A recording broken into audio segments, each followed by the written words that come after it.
तो दोस्तों स्टार्ट करते हैं एक नया चैप्टर। ठीक है, जहाँ तक अभी तक हमने टर्म वन के अकॉर्डिंग समष्टि तो खत्म कर ही दिया है। ठीक है ना, आपको उनके एमसीक्यू मिल जाएंगे जल्दी। और टर्म टू में भी हमने 4 चैप्टर खत्म कर लिए, जिसमें 3 चैप्टर के एमसीक्यू ऑलरेडी कंप्लीट हो गए हैं। ठीक है, चौथे चैप्टर के एमसीक्यू बन रहे हैं, बस अपलोड होना बाकी रह गया, कुछ थोड़ा बहुत जो काम रह गया पेंडिंग। ठीक है, अभी बात करते हैं निर्धनता की, चैप्टर नंबर 5। ठीक है ना, पार्ट 1। निर्धनता क्या होती है, काफी छोटा चैप्टर है। ठीक है ना, और काफी अच्छे वे में इसको फटाफट से जितनी जल्दी हो सके उतनी जल्दी इसको खत्म कर देते हैं। डन हो गया, तो स्टार्ट करते हैं फिर आपका चैप्टर। ठीक है ना, चैप्टर कौन सा, निर्धनता। सबसे पहले डेफिनेशन जो है वो निर्धनता की है। निर्धनता से अभिप्राय जीवन, स्वास्थ्य तथा कार्यकुशलता के लिए न्यूनतम जो उपभोग चाहिए होता है, न्यूनतम उपभोग जो आवश्यकता होती है को प्राप्त करने की अयोग्यता। इसका मतलब जो जीवन को निर्वाह करना है या कुछ भी करना है, उसके जो न्यूनतम चीजें चाहिए होती है ना, मिनिमम जो चीजें तुम्हें चाहिए होती है, आवश्यकताएं जो तुम्हारी होती है, अगर तुम उसको भी फुलफिल नहीं कर पा रहे हो, उसको भी पूरा नहीं कर पा रहे हो, नहीं प्राप्त कर पा रहे हो, तो समझ लो आप क्या, निर्धन हो। अगर आप अपनी बेसिक जरूरतों को भी ना आप क्या प्राप्त नहीं कर पा रहे, आपको नहीं मिल पा रही वो चीजें, सुख सुविधाएं जो बेसिक होती है, हर किसी के पास होनी चाहिए, और वो अगर आपको नहीं मिल रही है तो आप इसका मतलब निर्धन हो। तो निर्धनता से अभिप्राय जीवन हो या स्वास्थ्य हो तथा कार्यकुशलता के लिए जो न्यूनतम उपभोग आवश्यकता है, अगर आप उसको प्राप्त करने में अयोग्य हो तो आप निर्धनता की डेफिनेशन के अंदर कवर होते हो। क्लियर।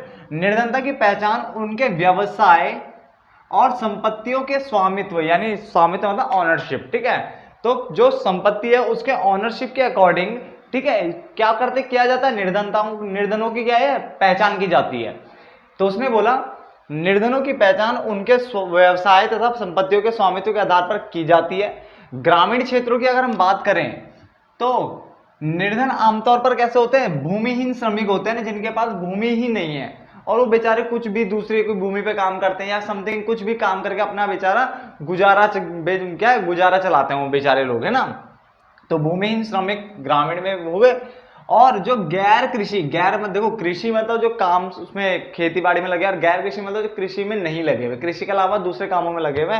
ठीक है, ऐसे लोग देखने को मिलते हैं। तो कोई बोलेगा निर्धनों की पहचान कैसे होती है, तो आप बोलोगे व्यवसाय संपत्तियों के स्वामित्व के आधार पर निर्धनों की क्या की जाती है, पहचान की जाती है। अगर ग्रामीण क्षेत्रों में बात करें तो ज्यादातर जो निर्धन होते हैं वो भूमिहीन श्रमिक होते हैं, उनके पास भूमि नहीं होती है, जो गैर कृषि कार्यों में लगे होते हैं, या ये बोल सकते हैं ये वे किसान होते हैं जिनकी जोतें जो बहुत छोटी होती है, यानी जो भूमि के जो टुकड़े होते हैं उनके बहुत छोटे होते हैं, बहुत ज्यादा। ठीक है ना, तो बेचारा क्या खुद के लिए, पहले तो खुद के लिए पूरा हो जाए वही बहुत बड़ी बात है ना। जबकि अगर मैं शहरी क्षेत्रों की अगर बात करूं तो जो निर्धन होते हैं वो अनियमित नौकरियों में लगे हुए हैं। देखो, एक तो होती है नियमित नौकरी, यानी जो फिक्स है, जिसमें हर तरह के बेनिफिट्स आपको मिलते हैं। अनियमित मतलब मिल गया काम तो ठीक है, आज ये कर लिया कल वो कर लिया, समथिंग, इसे कहते हैं अनियमित। क्लियर। जैसे सड़क किनारे या गलियों में सामान बेचने वाले हो गए, कूड़ा उठाने वाले हो गए, शहरों में काफी देखने को मिलते हैं। ठीक है ना, तो ये आपके क्या शहरी टाइप के निर्धन हो गए। डन हो गया, यहां तो कोई दिक्कत नहीं। आगे भारत में निर्धनता रेखा की जो सबसे पहली चर्चा जो हुई थी वो दादा भाई नौरोजी के द्वारा की गई थी। इससे दादा भाई नौरोजी के द्वारा की गई थी, एक नंबर के लिए आपको याद रखना है। ठीक है ना, ये निर्धनता रेखा क्या होती है, मैं इसके बाद इसी को बताऊंगा निर्धनता रेखा एक्चुअल में होता तो होती क्या है। ठीक है ना, बट यहां तक आपको कोई दिक्कत नहीं होनी चाहिए। मैं रिपीट कर देता हूं, निर्धनता से अभिप्राय जीवन, स्वास्थ्य तथा कार्यकुशलता के लिए जो भी न्यूनतम उपभोग आवश्यकता है, अगर आप उसको पूरा करने में या प्राप्त करने में अयोग्य हो तो आप निर्धन हो। ये निर्धनों की जो पहचान होती है व्यवसाय और संपत्तियों के स्वामित्व के आधार पर होती है। यानी अगर मैं ग्रामीण क्षेत्रों में बात करूं तो ये भूमिहीन श्रमिक होते हैं जो गैर कृषि कार्यों में लगे होते हैं, या फिर ये बोलो कि ये वो बिल्कुल छोटे किसान होते हैं जिनके पास जोतें भी बहुत ज्यादा छोटी होती है, भूमि का टुकड़ा बहुत छोटा होता है। ठीक है ना, आगे शहरी क्षेत्रों में निर्धन की अगर हम बात करें तो अनियमित नौकरी पे लगे होते हैं, यानी ऐसी नौकरी जिनका कुछ पता ही नहीं, ऐसा काम जिसका कुछ ढंग से पता नहीं चलेगा या नहीं चलेगा, आज कमाई होगी या नहीं होगी, समथिंग कुछ नहीं। ठीक है ना, जैसे सड़क किनारे या गलियों में सामान बेचने वाले हो गए, कूड़ा उठाने वाले हो गए, ठीक है ना, या जो फूल मालाएं बेचती हैं समथिंग औरतें ना, तो इस टाइप का जो काम है वो अनियमित के अंदर आता है। निर्धनता रेखा की जो पहली चर्चा हुई तो दादा भाई नौरोजी द्वारा की गई थी। यहां तक डन हो गया, आपने उतार भी लिया होगा साथ साथ में जहां तक है। ठीक है ना, फटाफट से, अगर नहीं उतारा तो नोट डाउन कर लीजिए साथ साथ में। आगे बढ़ते हैं, निर्धनता के प्रकार, यानी रूपांतर हो सकता है निर्धनता के रूपांतर या निर्धनता के प्रकार। तो दो तरह के आपके प्रकार में दो ही आते हैं, याद रखना। आप पता नहीं कौन सी लिस्ट बता देते हो, ठीक है ना, वो उसके प्रकार के अंदर नहीं आता बच्चा, ठीक है ना। प्रकार में यही आते हैं, सापेक्ष और निरपेक्ष, रिलेटिव पॉवर्टी और एब्सोल्यूट पॉवर्टी, ये दो पॉवर्टी आती है, ठीक है ना। तो सापेक्ष की अगर हम बात करें तो सापेक्ष निर्धनता से अभिप्राय विभिन्न वर्गों, प्रदेशों या दूसरे देशों के मध्य पाई जाने वाली निर्धनता से है, ठीक है ना। यानी अगर हम कंपेयर कर रहे हैं कि ये दो बंदे, मान लो दो बंदे यहाँ पे, ये कह रहा भाई मैं तेरे हिसाब से ना मैं गरीब हूं क्योंकि मेरी इनकम तेरे से कम है। तो इस टाइप की जो होती है ना, ये रिलेटिव यानी सापेक्ष निर्धनता होती है। कौन सी होती है? सापेक्ष निर्धनता, जो हम दूसरे से कंपेयर करके देखते हैं कि ये बंदा निर्धन है कि नहीं है। क्लियर है? तो सापेक्ष निर्धनता से अभिप्राय विभिन्न वर्ग हो गए या प्रदेश हो गए, दूसरे देशों के मध्य पाई जाने वाली निर्धनता से है। क्लियर हो गया? यानी एक दूसरे के रिलेटिव वे में, यानी उस कंपेयर करने के फॉर्म में देखी जाती है। जबकि अगर मैं निरपेक्ष निर्धनता बोलूं तो यहाँ पे सीधा सीधा जो भी निर्धनता रेखा से नीचे लोग होंगे, निर्धनता रेखा से नीचे जो भी लोग होंगे उनको क्या बोला हुआ है? निरपेक्ष निर्धनता की डेफिनेशन में कवर किया जाता है। यानी निरपेक्ष निर्धनता से अभिप्राय निर्धनता रेखा से नीचे रहने वाले लोगों से। क्लियर हो गया? बस निर्धनता रेखा की डेफिनेशन अभी क्लियर करने वाला हूं, टेंशन मत लो, उसके बाद ही। निरपेक्ष के आगे मैंने लिखवाया हुआ है, भारत में निर्धनता रेखा की अवधारणा निरपेक्ष में, ठीक है, कि जो शुरुआत हुई थी सबसे पहले 1979 में हुई थी। और ये भी आपको एक नंबर के लिए याद रखना कि भारत में निर्धनता रेखा की जो अवधारणा की शुरुआत जो हुई थी वो 1979 में हुई थी, जिसमें यह बोला गया था कि ग्रामीण क्षेत्र जो ग्रामीण जो निर्धनता रेखा और जो शहरी निर्धनता रेखा होगी वो कितनी होगी। तो गांव में बोला गया कि जो 49.04 प्रति व्यक्ति प्रति माह कमाता है अगर एक व्यक्ति, तो वो निर्धन नहीं है। इससे नीचे कमाएगा तो निर्धन है ना। ऐसे यहाँ पे 56.64 प्रति व्यक्ति प्रति माह, तो ये बोला गया था। और ये कब तक चला? 2004-5 तक यही चले आपके, लगभग यही चल रहे थे रेट्स, ठीक है ना। बट बाद में इनको चेंज किया, तेंदुलकर कमेटी आई। तेंदुलकर कमेटी ने इसको बोला कि ग्रामीण के लिए कर दो 816 रुपए प्रति व्यक्ति प्रति माह, ठीक है ना, और शहरी के लिए कर दो 1000 रुपए प्रति व्यक्ति प्रति माह। बेटा एक एक नंबर के लिए काफी अच्छा चैप्टर है, याद रखना है, ठीक है। और आगे कैलोरीज के वे में, नहीं जब कैलोरी की फॉर्म में अगर बोला तो उन्होंने बोला ग्रामीण में न्यूनतम कैलोरी चाहिए 2400 कैलोरी और शहरों में कितनी चाहिए? 2100। यानी रखना गांव में कैलोरी की मात्रा ज्यादा चाहिए होती, क्योंकि वहां पे परिश्रम श्रम करना ना ज्यादा, मतलब बोलते हैं ज्यादा श्रम होता है, वहां पे ज्यादा परिश्रम करना पड़ता है लोगों को काम करने के लिए। आपको पता ही होगा गांव में काम करना इतना आसान नहीं है, तो वहां पे कैलोरी की मात्रा ज्यादा चाहिए होती है वहां के लोगों को, ठीक है ना। और शहरों में थोड़ा कम होता है, ठीक है ना। तो शहरी में, जो शहरों में, याद रखना कोई पूछेगा आपसे कैलोरी की मात्रा ज्यादा किसमें, था बोलो गांव में ही कैलोरी की मात्रा ज्यादा, वहां पे परिश्रम श्रम ज्यादा लगता है, ठीक है ना, एफर्ट ज्यादा लगते हैं। क्लियर हो गया? तो पहला पॉइंट क्लियर हो गया। इस पेज में जो मैंने लिखवाया है आपके दिमाग में घुस जाना चाहिए।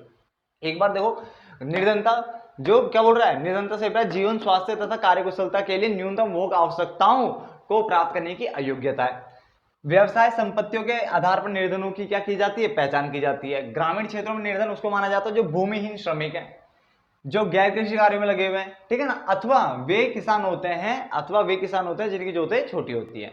जबकि शहरों की अगर हम बात करें तो अनियमित नौकरियों में लगे होते हैं, ठीक है ना। आगे भारत में निर्धनता रेखा की सबसे पहली चर्चा दादाभाई नौरोजी द्वारा की गई थी।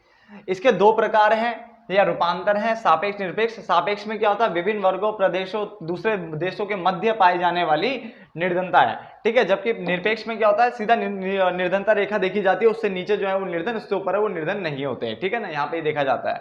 भारत में निर्धनता रेखा की अवधारणा सबसे पहले 1979 में की गई थी, ठीक है, जिसमें ग्रामीण निर्धनता रेखा 49.04 और शहरी की रखी गई 56.64, ठीक है ना, प्रति व्यक्ति प्रति माह। 2004-5 तक यही रखे गए थे, पर बाद में इनको चेंज कर दिया गया। तेंदुलकर कमेटी आई, उसने इसको चेंज किया और बोला ग्रामीण में 816 कर दो, शहरी में कितना कर दो? 1000 रुपए प्रति व्यक्ति प्रति माह कर दो। और आगे ये बोला कैलोरीज की फॉर्म में अगर हम बोले तो ग्रामीण में 2400 कैलोरी की बात होती है, न्यूनतम, मिनिमम की बात कर रहा है, मैक्सिमम नहीं है, ये भी याद रख लेना। कहीं मैं पेपर में 2400-2100 तो याद रहता है, ये भूल जाता है, आगे क्या लगाता है? न्यूनतम है, मिनिमम इतना चाहिए। और शहरों में मिनिमम कितनी चाहिए? 2100 कैलोरी चाहिए। डन। मेरे हिसाब से पहला पेज तो क्लियर होता है आपको, है ना।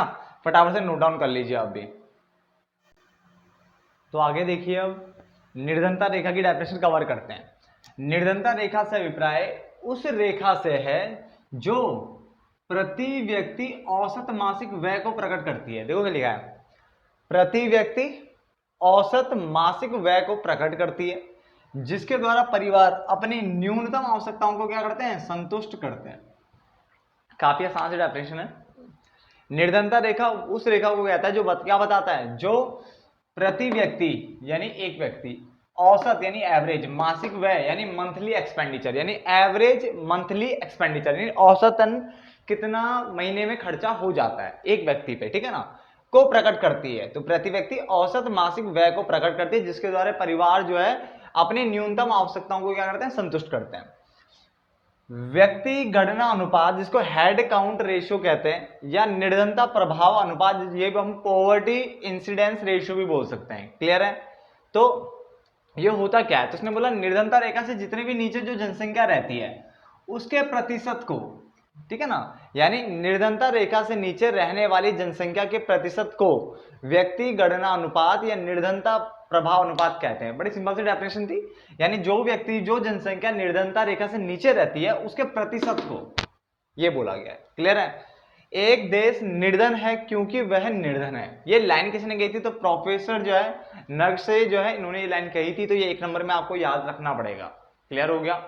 उसके अलावा वयस्क जेल निर्वाह लागत के आधार पर निर्धनता रेखा का आकलन किसने किया था, वही दादा भाई नौरोजी ने किया था सबसे पहले। तो इसी बेस पे किया था क्या, वयस्क जेल निर्वाह लागत। तो ऊपर के 4 पॉइंट क्लियर हो गए। दोबारा एक बार देख लीजिए, निर्धनता रेखा से अभिप्राय उस रेखा से है जो प्रति व्यक्ति औसत मासिक व्यय को प्रकट करती है, जिसके द्वारा परिवार अपनी न्यूनतम आवश्यकताओं को संतुष्ट करते हैं। क्लियर हो गया? नंबर 2 मैंने बताया था व्यक्ति गणनानुपात क्या होता है, निर्धनता रेखा से जितने भी जो नीचे रहती है जनसंख्या, निर्धनता रेखा से नीचे रहने वाली जनसंख्या के प्रतिशत को क्या कहते हैं, व्यक्ति गणना अनुपात या निर्धनता प्रभाव अनुपात कहते हैं। ये भी क्लियर हो गया। उसके अलावा एक देश निर्धन है क्योंकि वह निर्धन है, ये लाइन किसने कही थी, ये प्रोफेसर नरकसे ने कही थी। किसने? नरकसे ने कही थी, ठीक है ना। उसके अलावा वयस्क जेल निर्वाह लागत के आधार पर निर्धनता रेखा का आकलन किसने किया था, तो दादा भाई नौरोजी। क्लियर हो गया? आगे निर्धनता की श्रेणियां, सदा निर्धन, ठीक है ना, सामान्यतः निर्धन, चिरकालिक निर्धन, निरंतर निर्धन, यदा कदा निर्धन और अल्पकालिक निर्धन। ये सारे क्या है, इसकी श्रेणियां हैं। समझ में आ गया? कितनी है, 1 2 3 4 5 6 श्रेणियां हमें पढ़नी पड़ेगी, ठीक है ना। काफी आसान सी है। तो अगर आपसे कोई पूछे ये निर्धन है या गैर निर्धन है, तो बच्चे साफ साफ पता है कि देखो निर्धनता की श्रेणियां होगी तो निर्धन ही होगा, गैर निर्धन थोड़ी ना हो जाएगा। क्लियर है? निर्धन मतलब जो निर्धन है, गैर निर्धन मतलब जो निर्धन नहीं है। तो ये सारे निर्धन है। देखो क्या कह रहा है, पहले सदा निर्धन की बात करते हैं। ये वे व्यक्ति होते हैं जो निर्धनता में जन्म लेते हैं, यानी इसने क्या, गरीबी में जन्म लिया, गरीबी में ही जिया और गरीबी में ही मर गया। बात को देखो उनके लिखा है, सदा निर्धन वे व्यक्ति होते हैं जो निर्धनता में जन्म लेते हैं, निर्धनता में ही जीते हैं और निर्धनता में ही मर जाते हैं। यानी ये सदैव निर्धनता रेखा से नीचे रहते हैं। क्या रहते हैं? सदैव निर्धनता रेखा से नीचे रहते हैं। पहला पॉइंट तो बहुत आसान था, ये क्लियर हो गया आप सबको, ठीक है। नोट डाउन भी कर लीजिए साथ साथ में मेरे साथ, है ना। चलो सेकंड बात कर लेते हैं, सामान्यतः निर्धन। ये भी निर्धनता रेखा से नीचे ही रहते हैं, यानी ये दोनों पॉइंट यहाँ पे देखो क्या है, ये भी निर्धनता रेखा से नीचे, ये भी नीचे और ये भी नीचे। पहले वाले तीनों निर्धनता रेखा से नीचे है, तो उसमें क्या कहना है, ये भी सदैव निर्धनता रेखा से नीचे रहते हैं, परंतु कभी कभी सदा मतलब सदैव निर्धन वाली जो कंडीशन है उसकी तुलना में क्या बेहतर अवस्था में होते हैं, ठीक है। तो सदैव निर्धन की तुलना में बेहतर अवस्था में होते हैं। देखो कई बार ऐसा होता है ना, देखो गरीब भी देखो क्या है, जो गरीबी रेखा से नीचे है वो गरीब है, मगर कई बार देखने से लगता है कि यार ये बंदा भी गरीब है वो भी गरीब है, बट यार इसकी अवस्था ना उससे अच्छी है ना, तो वो इस टाइप का ही है। तो ये भी सदैव निर्धन है, निर्धनता रेखा से नीचे रहते हैं, ठीक है, परंतु कभी कभी सदा निर्धन की तुलना में बेहतर अवस्था में होते हैं। चिरकालिक निर्धन, चिरकालिक में देखो सदा निर्धन वाली बात बोलेंगे, यानी ये वाली, और सामान्यतः निर्धन वाली श्रेणियों में शामिल होती है, यानी इन दोनों को ही इसमें शामिल किया जाता है। तो इसका मतलब वही है, ये भी सदैव क्या होगा, निर्धनता रेखा से नीचे ही होगा। तो याद रखना, पेपर में याद रखना है, सदा, सामान्यतः और चिरकालिक, ये तीनों निर्धनता रेखा से नीचे है। चिरकालिक इन दोनों को अपने अंदर शामिल करता है, ठीक है। हालांकि इसमें कुछ व्यक्ति अन्य व्यक्ति की तुलना में क्या होता है, बेहतर अवस्था में होते हैं। ऐसा क्यों लिखा है, क्योंकि देखो ये दोनों को इंक्लूड कर रहा है, तो इसका भी पॉइंट आएगा और इसके भी पॉइंट इसमें इंक्लूड होंगे। तो कुछ व्यक्ति इसमें अन्य व्यक्ति की तुलना में बेहतर अवस्था में दिखेंगे आपको। क्लियर है? तो पहले 3 पॉइंट देखो, अगर आपको समझ में नहीं आए तो मैं एक बार और रिपीट कर देता हूं, ठीक है। देखो सदा निर्धन में क्या बोला मैंने, ये वे व्यक्ति होते हैं जो निर्धनता में जन्म लेते हैं, निर्धनता में ही जीते हैं, निर्धनता में ही मर जाते हैं, ठीक है, और हमेशा निर्धनता के रेखा, जो निर्धनता रेखा उसके नीचे रहते हैं। ये वे व्यक्ति होते हैं, ये भी सदा निर्धनता रेखा से नीचे होते हैं, परंतु उसमें क्या लिखा है, कभी कभी सदा निर्धन या सदैव निर्धन की तुलना में बेहतर अवस्था में देखने को मिलते हैं। चिरकालिक निर्धन की बात करें तो उसमें सदा निर्धन और सामान्यतः निर्धन दोनों को शामिल किया जाता है, ठीक है ना। हालांकि कुछ व्यक्ति अन्य व्यक्तियों की तुलना में बेहतर अवस्था में यहाँ पे दिखते हैं, ये भी क्या है, हमेशा लाइन से नीचे रहेंगे, तीनों के तीनों निर्धनता रेखा से नीचे रहेंगे। निरंतर निर्धन, इसकी बात कर लेते हैं। निरंतर निर्धन में क्या बोल रहे हैं, ये वे व्यक्ति होते हैं जो निर्धनता रेखा के ऊपर नीचे जाते रहते हैं। बताओ, कभी तो निर्धनता रेखा से ऊपर हो जाएंगे, यानी थोड़ी अच्छी कंडीशन हो जाएगी, तो कभी कभी क्या हो जाएगी, ये निर्धनता रेखा से नीचे भी पहुंच जाएंगे, यानी है तो ये निर्धन ही, ठीक है ना। तो मैंने क्या बोला, ये है तो निर्धन ही। तो देखो क्या कह रहा है, ये वे व्यक्ति होते हैं जो निर्धनता रेखा से क्या है, निर्धनता रेखा के ऊपर नीचे आते जाते रहते हैं। क्या करते हैं, आते जाते रहते हैं, मतलब कभी ऊपर चले जाएंगे, कभी नीचे चले जाएंगे, ठीक है ना।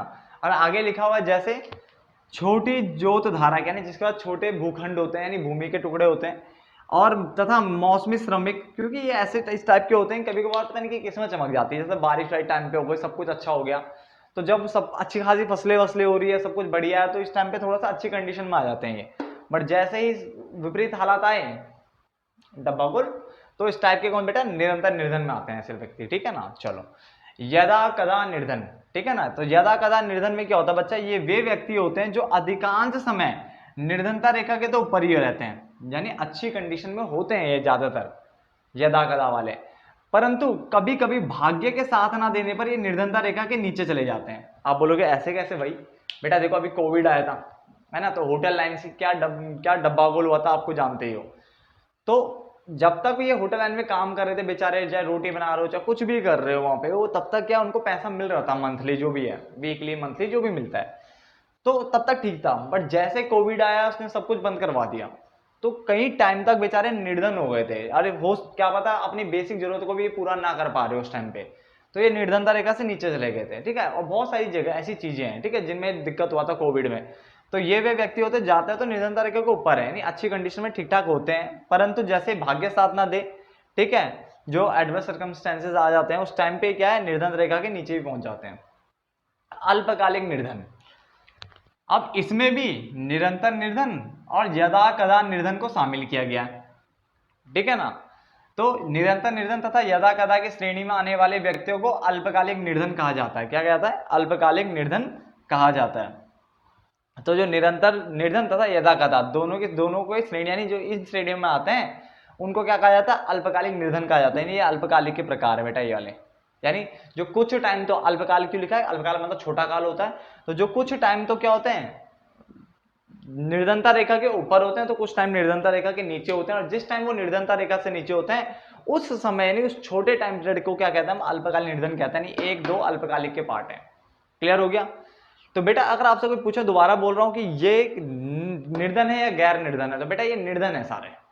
गैर निर्धन वो होते हैं जो निर्धन नहीं है। गैर मतलब मैंने बताया था ना, जैसे कर और गैर कर बोल सकते हो, निर्धन गैर निर्धन, है ना। तो निर्धन मतलब जो गरीब है, गैर निर्धन मतलब जो गरीब नहीं है। डन हो गया ना।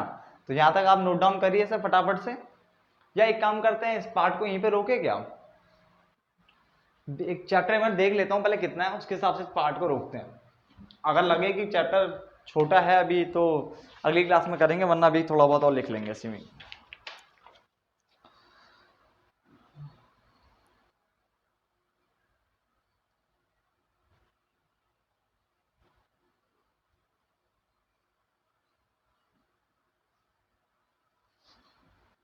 चलो नेक्स्ट पार्ट में करते हैं, छोटा ही चैप्टर है, लास्ट शायद अगली क्लास में खत्म भी हो जाएगा। डन।